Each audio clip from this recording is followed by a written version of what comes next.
प्रिय छात्रों, आज 31 तारीख यानी 31 अक्टूबर है। आज का दिन हिंदुस्तान के इतिहास में बड़ा महत्वपूर्ण दिन है। आज के ही दिन उस समय जो मुंबई प्रेसिडेंसी में हुआ करता था, नाडियाद अब गुजरात राज्य में आता है, वहाँ पर एक किसान परिवार के घर में भारत के लौह पुरुष सरदार वल्लभ भाई पटेल का जन्म हुआ।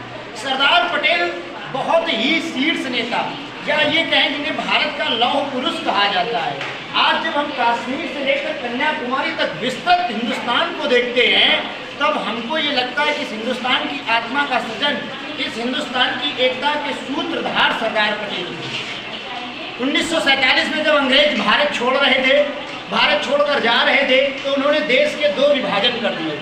देश के राजाओं के सामने दो विकल्प थे, या तो वो पाकिस्तान में जाएं या फिर हिंदुस्तान में आए। तीसरा विकल्प था ये कि वो स्वतंत्र सत्ता चुने, यानी खुद ही स्वतंत्र राष्ट्र बन जाए।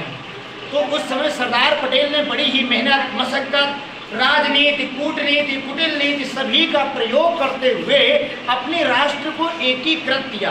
562 देशी रियासतों को एकत्रित कर आज ये विशाल हिंदुस्तान का निर्माण कराया। आप कल्पना करिए कि आप किसी से कहें कि 10 रुपए दे दो, 10 रुपए आपके कहने से नहीं देगा। और उन्होंने लोगों को इसलिए तैयार किया कि वो अपना राज्य समर्पित कर दें भारत गणराज्य की स्थापना में। तो भारत की जो एकता दिखती है, जो भारत का आधुनिक स्वरूप दिखता है, जो भारत की सीमाएं दिखती हैं, इनकी सीमाओं की रचना, इस आधुनिक स्वरूप की रचना, इस भारत का निर्माण ही सरदार पटेल की मेहनत से, उनके प्रयासों से हुआ है।